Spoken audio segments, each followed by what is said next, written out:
So again, I wanted to extend a warm welcome to all who are joining us today.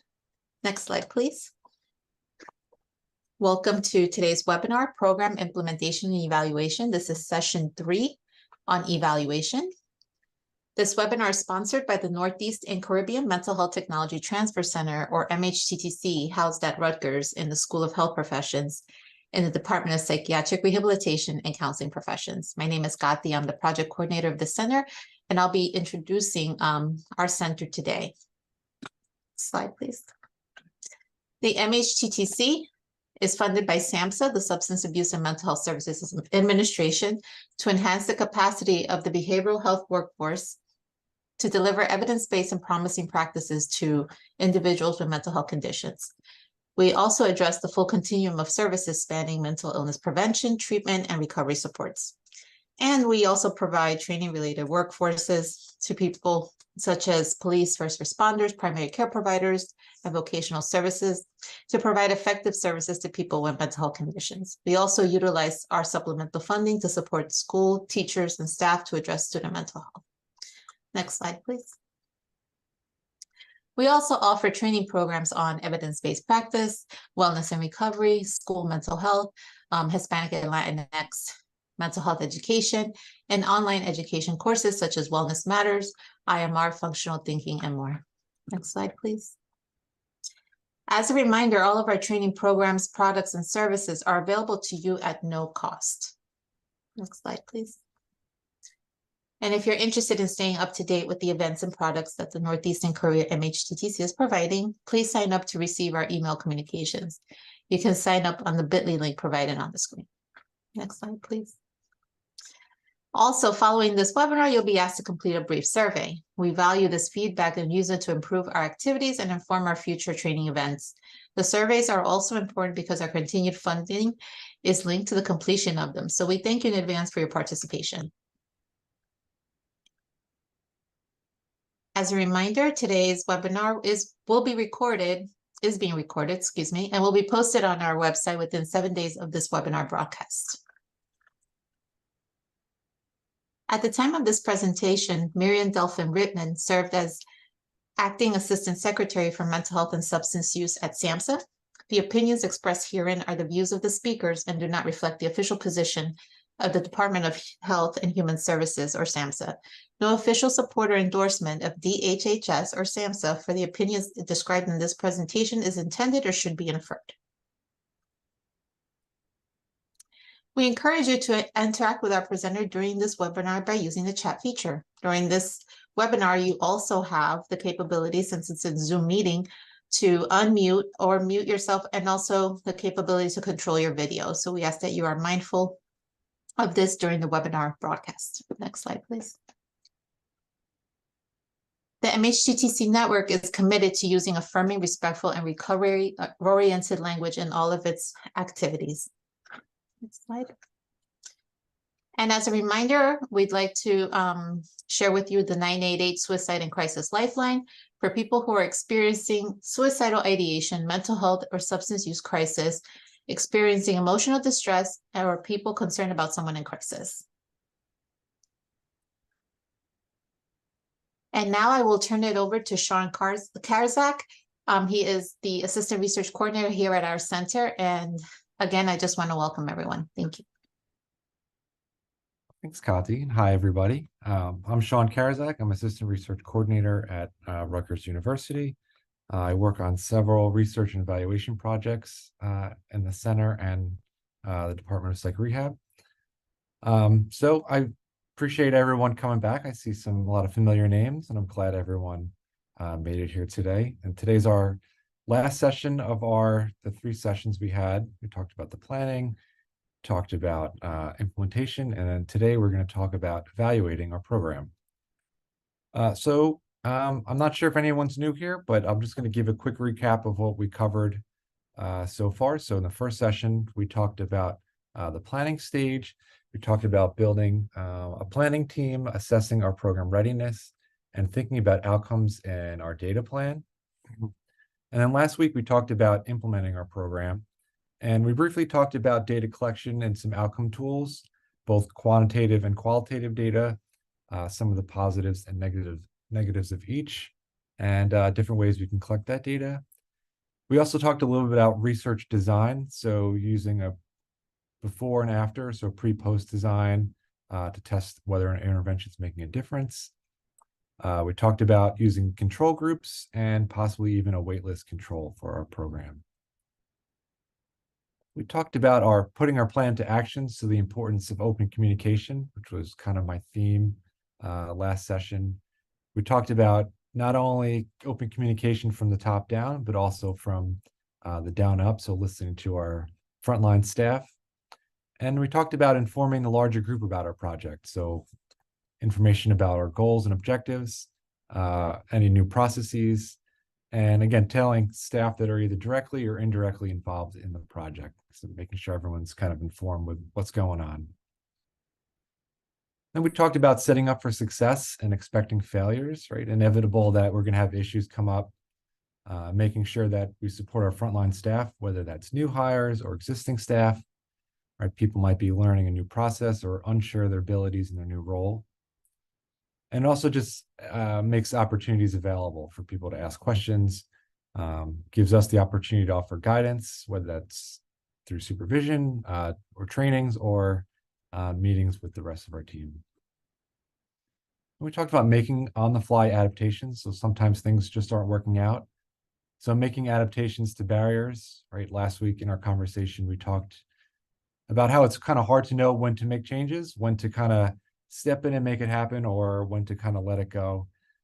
And yeah, that's a difficult question to kind of answer directly, right? It takes a little bit of weighing on how important the change might have to be. You know, if it's critical, maybe it needs to be addressed as soon as possible. If it's something minor, maybe we can address it in our regular meetings and then kind of see how it goes from there. We also talked about how not every barrier requires the same solution, right? Taking each challenge individually to try to find an answer to each problem individually. And the last thing we talked about was some of the common barriers we might see, and some of the things that I've kind of seen in my experience. So lack of clarity, which might be around program goals or roles or responsibilities. So again, just making sure we have a strong planning phase, and make sure our whole team is kind of on the same page. Talked about a lack of resources, so that could be a lack of staff, which we know is always an ongoing problem. Lack of physical resources or financial resources. So we kind of talked about making sure that we set realistic goals and realistic outcomes, and being able we can accomplish those with what our resources are. I also talked about resistance to change, right? Change is scary. It's to staff, agencies, and stakeholders. You know, there's a lot of different reasons, but there may be pushback for any potential reason. We want to make sure we include staff and stakeholders in our planning stage. Gives them the opportunity to voice opinions and add ideas, and ideally it'll help increase buy-in from them. And the last thing we talked about was the lack of follow-through and commitment to the project, right? So staff might feel fatigued about new initiatives, or just overall feeling burnt out, right? Sometimes it's hard to even take on a new project if you're already feeling super burnt out. We talked about how we want to make sure that the commitment comes from the top and from the leaders of the program, and follow through with our change team. So we covered a lot in our first two sessions. I just wanted to check in with everyone before we kind of moved on to some new material today. If anyone has any thoughts or questions that kind of came up that we talked about in our first two sessions. And if you do, feel free to either use the chat box or you can unmute your microphone.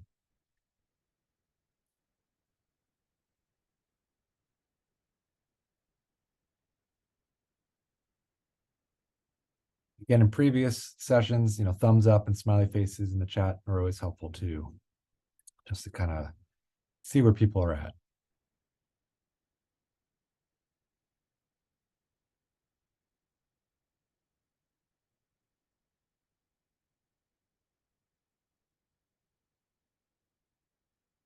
Seeing a smiley face and not getting any questions right away. So I'm going to move on to some new stuff, new material. And if questions come up throughout, you know, feel free to to unmute and ask them. Okay, so today's agenda, we're going to talk about evaluating our program, and we're going to talk about what does it mean to evaluate our program. So examining some of our data and incorporating some observation and feedback. We'll talk about when do we do our evaluation for our programs. We'll brainstorm a little bit about what are we evaluating. We'll talk about disseminating findings. We'll talk about who and how to share what we kind of get out of our program. And we'll talk a little bit about some next steps and sustainability ideas. And then I'm hoping we have a few minutes at the end. We end a little bit early, just so we can debrief on all 3 sessions and how everything went and kind of how everyone's feeling at the end of all of them. Okay, so and just to give a little, circles back to this PDSA cycle. The first session we talked about the plan and a little bit of the do stage. Last week we talked about kind of the study and moved a little bit into the act stage.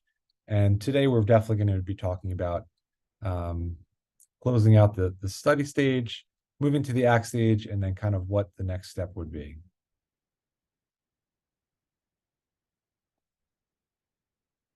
Okay, so what is evaluation? So I think the first 2 stages, right, planning and implementing, are kind of familiar ideas. We plan to do something, then we go and do it, whether that's a project at work or just kind of doing things at home.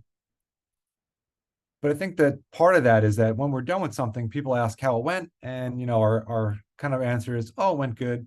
If you go to the store, I went to Target, I got some things I needed, it went good. But I think evaluating and evaluation is a little bit different than kind of what we're used to. So part of evaluating is looking at our outcomes, right? That's kind of a familiar aspect. Often for our programs, we have to provide reports for funders. We get all our data together and all the numbers we need, we send it out. We cross our fingers a little bit that we don't have any citations, but then it's kind of off our plate, right? We send it out and we have them kind of look at it. But what we do a little bit less of, critically evaluating our program. And I think it's overlooked a little bit on kind of how we got to those numbers and how we got to those outcomes. And I think that's especially true for programs that have kind of been around for a while, right? It's easy to go on autopilot and go back to business once you kind of send that information out to any funders or reporting agencies.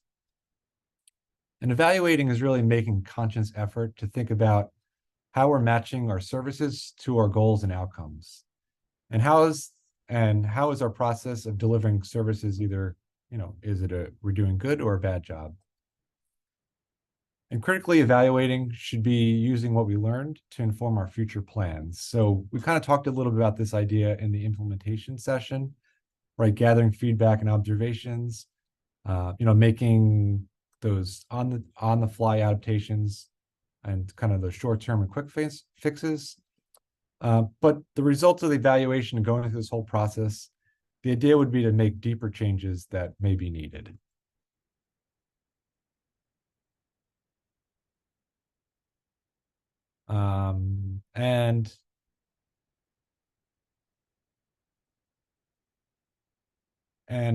Looking at a program in a critical way. So some things that we'd want to do is analyze information about our programs, right? So that's definitely going to include some of those outcomes. And we bring up outcomes, and it's sometimes can be tiring thinking about our goals and outcomes, but really that's what drives our funding, and ultimately knowing how our clients are doing because of our program. Right, it's kind of like that measuring stick for us to kind of see how things are going and how people are doing as a result of the services we're doing. Another thing we want to look at in our evaluation is some characteristics of our program. That could be a lot of different things, but I think in thinking about demographics of our client and also the demographics of our kind of geographical area. And I think in an ongoing process, that's important because that might change over time. Simple things like new housing is being built, changes in traffic. It might be easier or harder for clients to access those services. So those are things kind of outside of our control that really could change what clients that we're serving.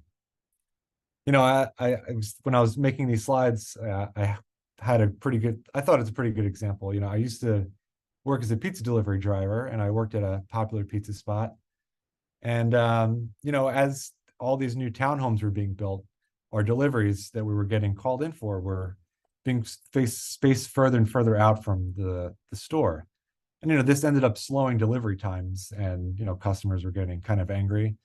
So the owners of the restaurant had to sit down and really think about, you know, where's the cutoff? Where's the point where we have to stop delivering to that, you know, those further spots. So the result was that, you know, people that were further away were then were told, hey, listen, we can't deliver there. So it's just kind of a small scale idea of, you know, constantly monitoring how things are going and, you know, making changes as needed. Another thing we want to look at in our evaluation is some of the activities we're providing. So the services that are being delivered overall, we might need to add or remove services that are kind of within the scope of our program. And again, when we're looking at our program, whether it's the outcomes, characteristics, or activities, the idea of evaluating all this is to make improvements and ultimately increasing the effectiveness of our program. So help us make better decisions for our program and ultimately delivering better services for our clients. Okay, so when do we do an evaluation? So we're definitely going to do an evaluation at the end of our project, right? We'll do a collective examination of all the information we have about our project and kind of doing a summary report. Right? So we might do a report internally for ourselves, but also externally for funders or stakeholders, things like that. And these may look different. So, you know, if we're submitting an external report, you know, we may kind of highlight our things we were doing really well, try to fluff it up a little bit, you know, make it look good, right? We want to look good to our funders and our stakeholders and things like that. And then internally, we might, you know, be a little bit more straightforward with ourselves and taking a deeper look about, you know, what were our challenges and, you know, what do we need to do to improve? So, you know, doing a summary report, it's also good to know who your audience is and, you know, targeting what you're highlighting in those reports. We might also do some stuff during their project, right? We talked about doing some smaller spot checks. So looking at our key metrics, right? We might just kind of check on how many clients we have in our program. What are some of the outcomes for clients? What are some of the staff feedback that we're hearing as they're working with, you know, delivering the services? And I like to think about this as doing like an oil change, right? Having the mechanic pop the hood, check all the fluids, make sure everything's working well, right? But they're not really going in for like a deep dive to fix everything, right? They're just kind of eyeballing stuff and checking things out that they can see. In addition to the smaller spot checks, we might have to do like some mid-project evaluations. You know, this might be monthly, every 6 months, or once a year. And this is often driven by funding or requirements for our research project or grant requirements that we have to do these at these set intervals. And SAMHSA actually, if you know, I talked about the first session, the fidelity kits, the SAMHSA fidelity kits, and they suggest that new programs do this kind of every 6 months, looking at their stuff. And then as the program kind of progresses, kind of tapering off, doing it less frequently. And the idea there is that there's more things to kind of iron out in the beginning. And, you know, as you're going forward, hopefully things are running a little bit more smoothly and there's kind of less things to check on and change. Okay, so I'm just going to take a minute to pause here and just check in with everyone, see how everyone's doing. Wondering what people's experiences are with evaluations or program reporting. Does some of this stuff resonate or sound familiar? Or is it kind of a new idea to do a little bit of a deeper dive than just kind of sending out those reports that we always have to do?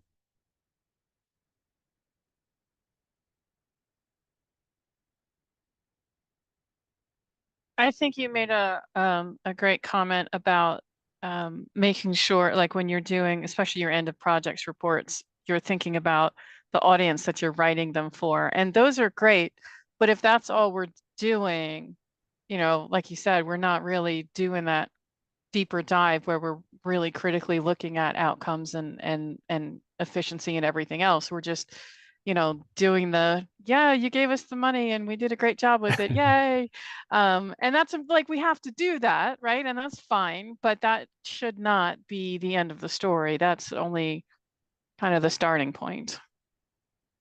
Right. Yeah. I mean, we do that because we have to, right? But I think you bring up a good point. I think, you know, we'll bring up some ideas today also of like the importance of doing it and what we're trying to get out of it, right? Like I think especially doing internal stuff and kind of disseminating that information and hey, this is how our project's going, you know, kind of nails home when you have to give either good or bad feedback to staff, right? Like showing them this is what our outcomes are and this is kind of where we need to be. I think it can be kind of a powerful tool when you're doing that stuff internally. But yeah, I think that's a good point. I see a comment in the chat. At my work, we usually evaluate at the end of the project or activity, but I think evaluating process should be implemented too also. I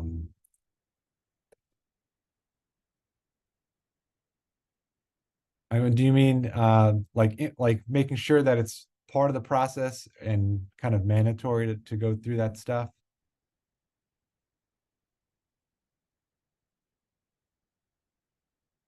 And yes, for sure, you can waste a lot of time and money if you get to this point and you did not, and you wait until the end to kind of look at this stuff. Yeah, that can be definitely be a challenge.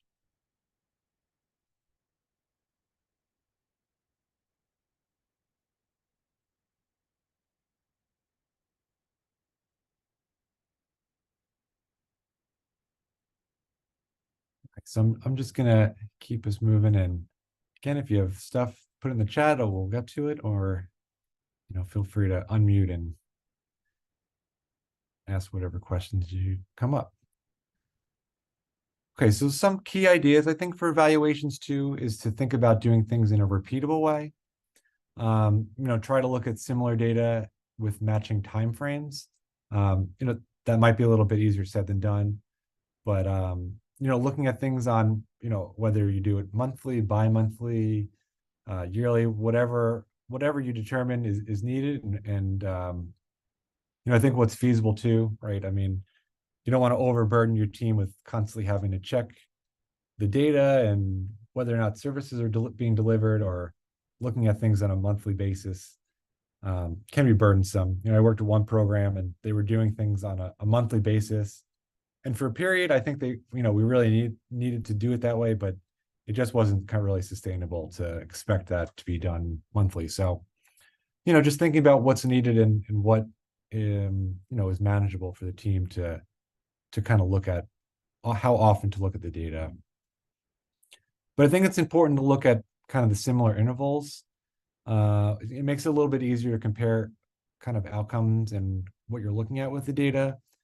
So just an example, right? If we're looking at the number of clients served, if we're doing a similar time frame, it's easier to kind of pace ourselves and kind of just look at it and say, hey, are we on the same pace? Are we recruiting more participants? Are we recruiting less participants? And you know, if you do it on a monthly basis, it's a little bit easier. It's a little bit more difficult if you're doing it on different time frames. So if you're looking at it on 1 month versus a 3-month thing, you know, then you got to break it down to determine kind of what pace you're on. And I think, you know, a number of clients served is an easier metric to kind of break down, but depending on what the outcome is, it might be more challenging to kind of do that stuff. And then I think for people that are doing research studies too, you know, we did all our study and analysis, and you know, we want to report on our project, but we want to try to report on our project so other either research studies or other programs can come kind of replicate what was happening, which is, you know, kind of a key part of you know, doing research. And then I think a last kind of important thing that I experienced was trying to have more than one person that knows where and what data is kind of used for the evaluation. I work with one program and their data person would always say, if I won the lottery and I left, are people actually going to be able to come back and figure out what the heck I was doing? Are people going to know where to find this data? Are people going to know how to use the data? And she did a really good job. She had some how-to lists and some walkthrough guides of what to access, kind of how to access it, and who to talk to for certain information. So I think that's just, a really good kind of practice to implement, right? Having more than one person kind of know what you're looking at and kind of how to get there.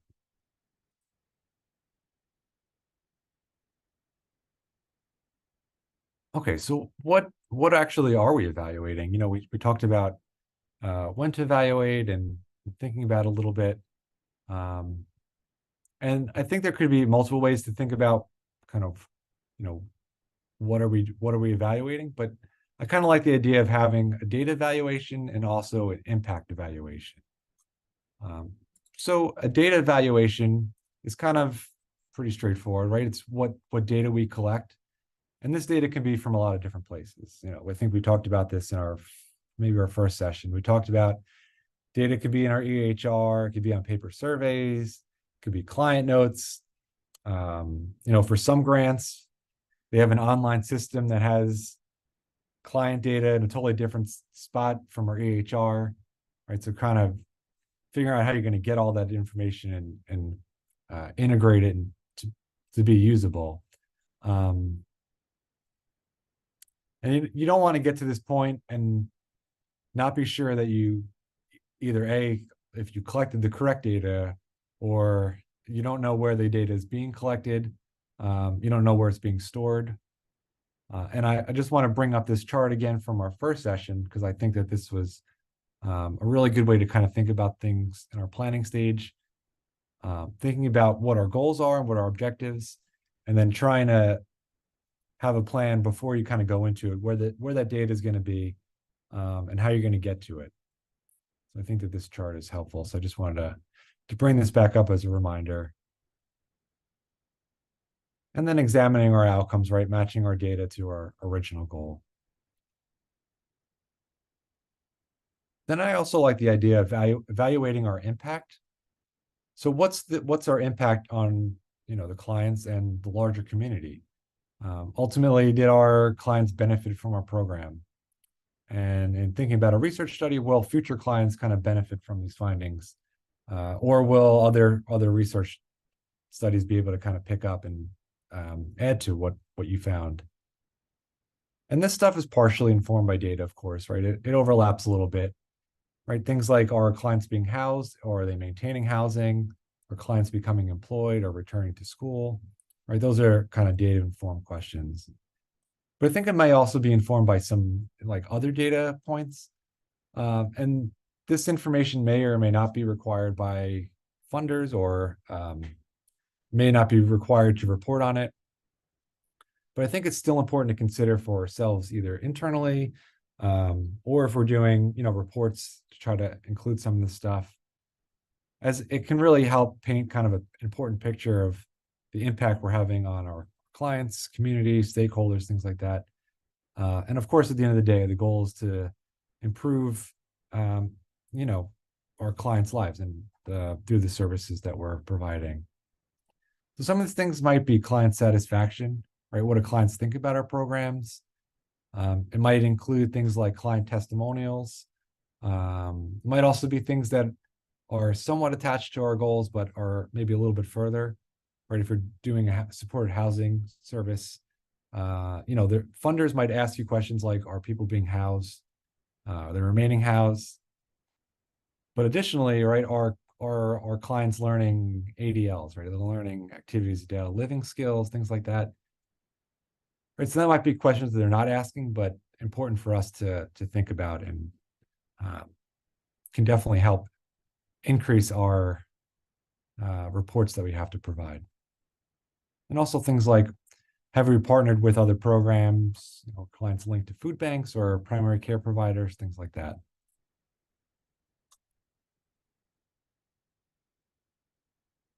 And I just wanted to also bring up that in the SAMHSA fidelity kits, they actually kind of highlight these two different areas, right? The data and the impact. So a lot of the fidelity kits have a data aspect, right, in that fidelity assessment where they really talk about data outcomes. And this example was the supported housing example. So they're asking about, do tenants be able to choose the type of housing they're interested in? Are they able to choose from multiple units? Right, so those are very data-driven aspects. Whereas they also ask about the impact in this global organizational index. So a lot of the information comes from staff and client interviews. In this example, it's asking about using quality questionnaires. So really more about the impact and getting kind of a fuller picture, trying to tie those two things back together, right? The data and the impact of our program. We're talking about evaluating it. And just to tie all this back to our evaluation and kind of how the process might look, right? So after reviewing our outcomes, we have our data outcomes and our impact outcomes. And we're trying to disseminate those integrate those as best we can as we're evaluating things and looking at the data and thinking about what's going on. We're trying to critically evaluate what we've done. And, I like to, think about it as like a discussion section of a research article.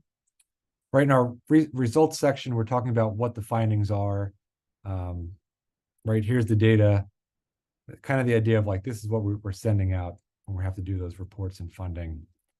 But when you think about like a discussion section of a research article, you kind of take it the next step. You talk about what do those findings actually mean, and you try to make some interpretations of what's going on. What did our program do good, and what were some of our limitations? What might be our future next steps? Right, which is just a little different, which is kind of taking the findings and bringing them to the next step. Which would be the next part, which is disseminating the information that we kind of come about all this, right? We do all this evaluation, we look at everything, right? And then we have to try to disseminate it out, which we'll talk a little bit more about in a minute. But when we're disseminating our information, we want to try to be kind of objective and as transparent with ourselves as possible. I think if we're trying to put a spin on it and trying to kind of paint things in a different narrative, I think it's only a disservice to our clients and kind of ourselves, right? It's hard to improve if we're not really being kind of as objective with ourselves as we can. And again, when we're disseminating out, it might look different for internal versus external slightly, but just trying to be as kind of clear as we can with ourselves. Okay, I'm just going to take another break. I know I threw a lot of information out, so just kind of checking in what everyone's thoughts are so far, and if this kind of looks similar or different to kind of what you've experienced or done in the past.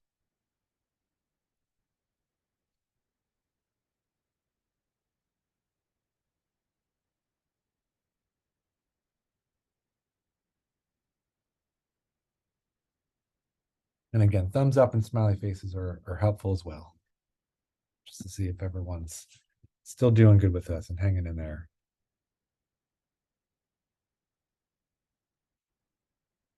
All right, great. Seeing some thumbs up. Appreciate that.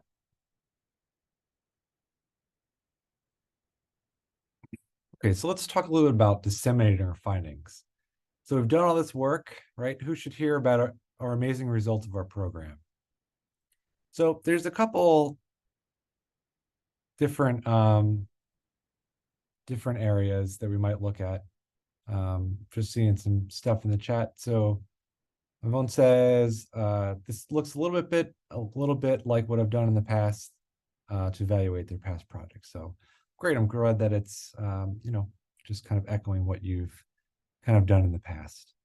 I appreciate the participation and using the chat. Thank you.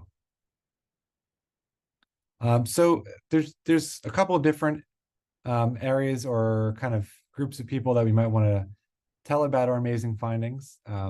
Might include the staff in our agency, some stakeholders that have made investments in our project. Of course, submitting to our funders, and also possibly thinking about submitting for publications. So for our staff and agency, I think sometimes this gets lost in the shuffle, trying to provide some of kind of our findings and, reinforcing kind of the work they've done. And I think that this part's super important, especially because we want to celebrate wins that our staff are doing, and celebrating kind of all the positive things they're doing, right? Complimenting them. It helps them feel more invested in the program. Obviously, it's always helpful to hear, that you're doing a good job, and I think including them in the program, and it's also helpful if we have to give negative feedback, right? If we're doing negative feedback, we want to make sure we're doing our feedback sandwiches, right? We want to give positive stuff, negative stuff, and then positive again. But I think ultimately just keeping our staff in the loop of the program, here's the results. It opens up opportunities for them to ask questions, or kind of see what their hard work has kind of gotten to. And I think also community and stakeholders, right, offering information about the program might help keep them engaged. And in a way, I've kind of seen it help reduce stigma for our programs. We have NIMBY challenges, but if you can show that your program is being effective and helpful, it might be able to build trust. And one program in particular that I'm thinking about is the CITI trainings, if anyone's familiar with those.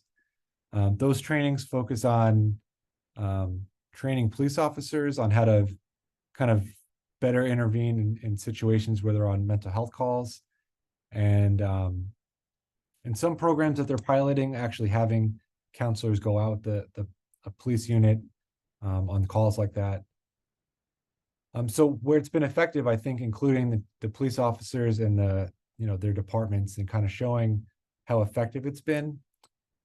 Talking about, hey, it reduces the number of incidents, and had some positive outcomes for police officers, and also for people that they're responding to the calls for. Reducing any, just reducing incidents and negative outcomes. It highlights how this might help police officers, and ultimately it kind of helps them continue such a program, which is great because those programs kind of help keep people out of the ER, keeping them out of being detained for different reasons. But again, I think including them and giving them some outcomes that are related to this programs, can be helpful.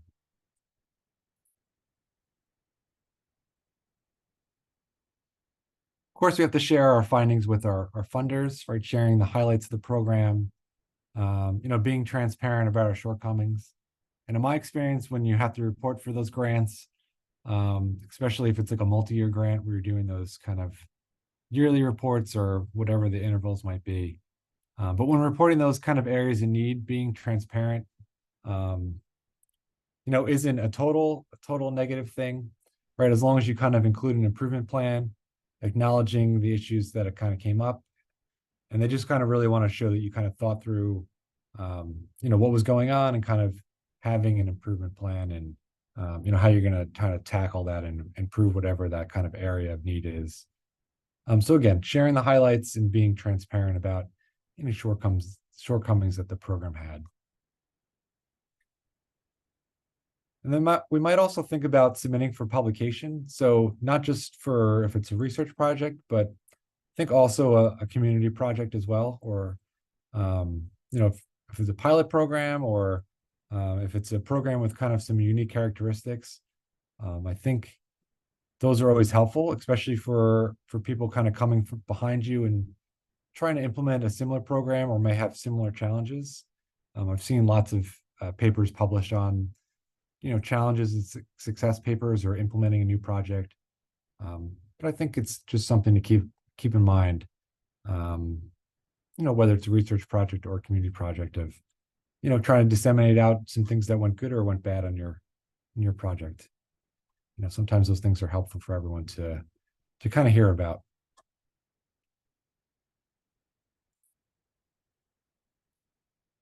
All right, so what now? We kind of planned and implemented our project. We evaluated our data. We implemented, we disseminated some of that information out to our, key group staff, stakeholders, or funders.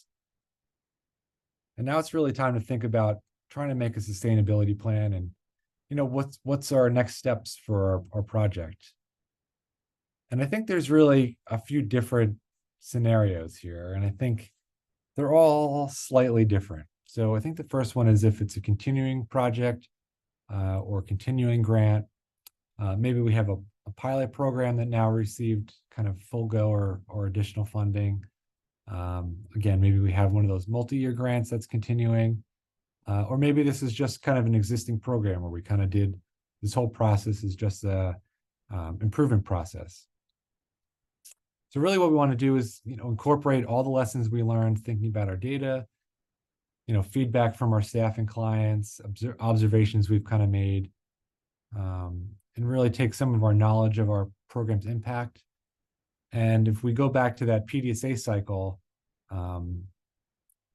the idea is that you go through the planning stage, the study stage, the doing and acting, and then you kind of take all that information and everything you learned, and then you kind of roll it into the next stage, which would be just kind of starting right back at the planning stage again. And the idea is that now we kind of learned all this stuff, we made some smaller changes, and now we're kind of thinking about, is there any larger changes that we want to tackle? Is there any other ways that we can kind of improve our project? Is there any other larger kind of things that we kind of put off that we want to now tackle? So again, taking everything we learned and then kind of putting it into our next phase, our next PDSA cycle. I think the second scenario is for an expiring grant, which is kind of an unfortunate aspect of grants. You do all this work, and then you get to the end of the grant cycle, and the project kind of comes to an end. And I think when you're in this scenario, that's when you have a lot of those difficult decisions. What are we going to do with all the staff that we have hired? What are we going to do with the clients in our program? How are we going to kind of move them around, and what's kind of the idea for that? And I think ideally we want to try to start planning this process kind of prior to the end of our project or end of the funding. Thinking about how we can move staff to other positions. Is there other project areas or other areas of need at our agency where we can kind of shift those people? And then thinking about our clients, can we kind of graduate those clients to other services, either at our agency or is there other community programs we can refer people to? And then I think there's a little bit of a middle ground between those two, and it's often some research projects which are often funded for kind of a shorter period of time. So again, some are funded for longer multi-year projects, and they'll have multiple projects within the larger grant. So kind of shifting staff between those different processes or focus areas as kind of time goes on. But again, at some point, the funding for that research project might end. And again, you're back to kind of thinking about what we can do with these staff and what's our next project idea. But I think for any of the scenarios or for any program, there's some overlap on kind of things to think about. And I think the first thing is to think about who's going to carry the torch, right? Who's going to kind of hold on to the results of our program? How is the program kind of be led forward, right? So in our kind of example, as we walk through all these, we had an implementation team. But as the process goes along, right, some of those people might kind of step away, right? Or they might not be as needed as much. And just in a project I'm working on, we're working with the county systems review committees to reduce wait times in the ERs. So we have a team from Rutgers that's meeting with each county in New Jersey to try to come up with some ideas on, working with each county for their reducing wait times in each county, because each county is a little bit different.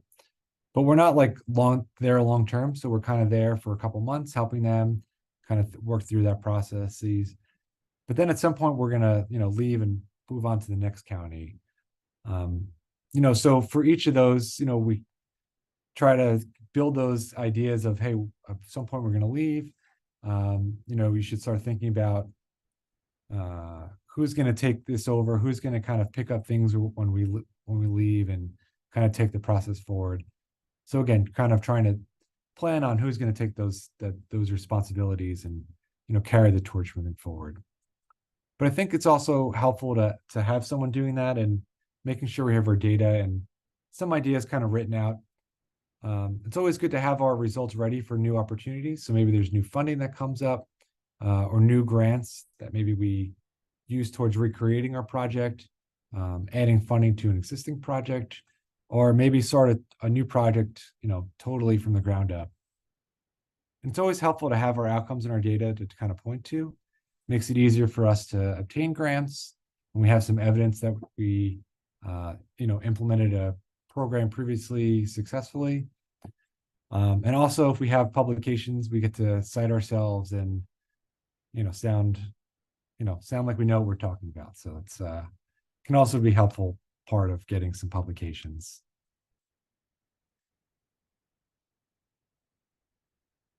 Okay, so I'm just gonna do a quick check-in.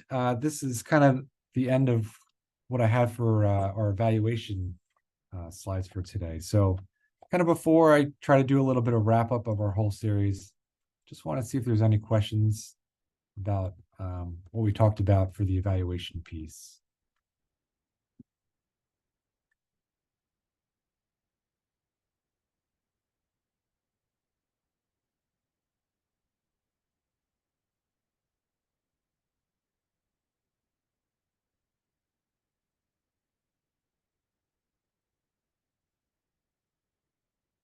See some thumbs up in the chat. I really look for some really good resources to try to give everyone for the evaluation piece. I think the challenge is that programs are just so different that some of those generic evaluation forms, they're not overly helpful. I think that those forms that I gave you in the beginning, in the first session, had some good ideas about the evaluation. I think it's also helpful to go to kind of backtrack on what your planning stage was and revisiting kind of what you said you wanted to do and thinking about how you wanted to evaluate those and just trying to match up where you ended up with where you wanted to go from the beginning.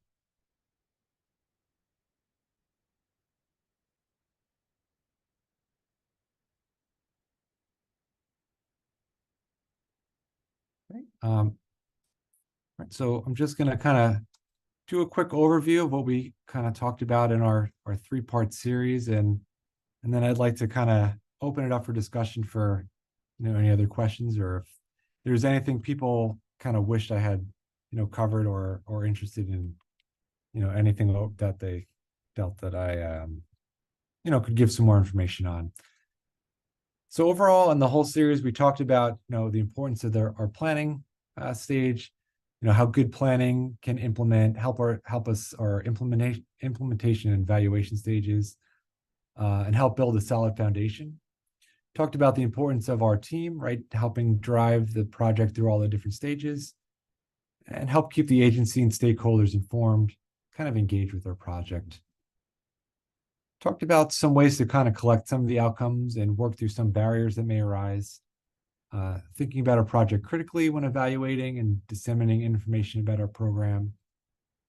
And then today we also talked about planning for what's next after our project, either continuing our program or if it's the end of our grant.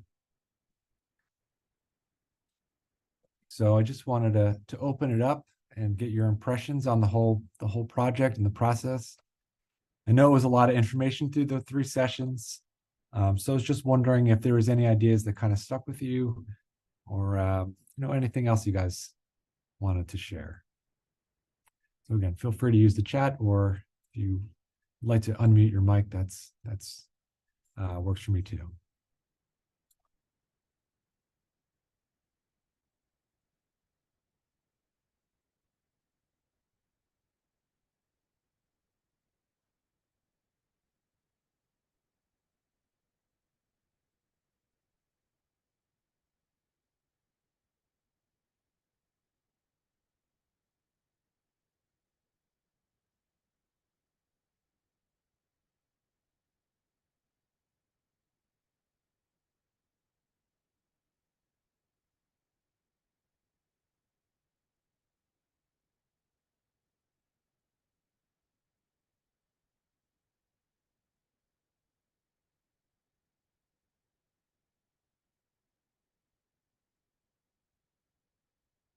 Well, not hearing any of the questions or thoughts, so hoping that the series overall was helpful for everybody and hope everybody got plenty of information out of it. I'm going to put my email in the chat, so if anyone has additional thoughts or ideas that kind of come up, afterwards or as you're going through the process, because all the information we covered is not just short-term thing. So, if you're going through a project or a process and, well, I'm sorry, just type that, feel free to reach out to me and, I might be able to give some more individualized informations on that stuff.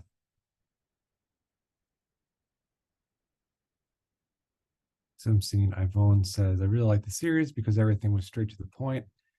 The idea that stuck with me was most lack of resources topic in session 2. Yeah, I think that's always a challenge. And I think sometimes we don't want to overpromise and underdeliver, right? So I think being realistic on what our resources are and, what we're capable of doing in our program and with the resources that we have, I think it's better for our staff, our program, our clients we're serving. And if you set those kind of realistic expectations, it's easier to, kind of hit those marks when you have to report on your grant. And, having a successful grant, as I kind of covered today, is, easier to get refunding or, seek new funding if you had successful outcomes or, being able to report on yourselves in a good way. All right, so if there's no other comments, I'm going to turn it over to Kati again to kind of bring us through our last slides of information. And again, I just want to thank everybody for their participation and, sticking with me on these three sessions. Thank you, Sean. And thank you everyone for your participation and your attendance today. Next slide, please. As a reminder, I know I previously mentioned, we are funded through SAMHSA, and as part of receiving this funded, we are required to evaluate all of our products and training events and services. So before you leave us today, please hover over the QR code to access the short evaluation survey. And I also included the link in the chat if that's easier for you. I will email this link to all the participants today as well. Next slide, please. And I also wanted to remind you of our podcast channel, Toward Wellness and Recovery. And we currently are featuring Flourishing at Work, a plan for helping professionals. And you can find our podcast on Spotify, Apple Music, or Podbean. Next slide, please.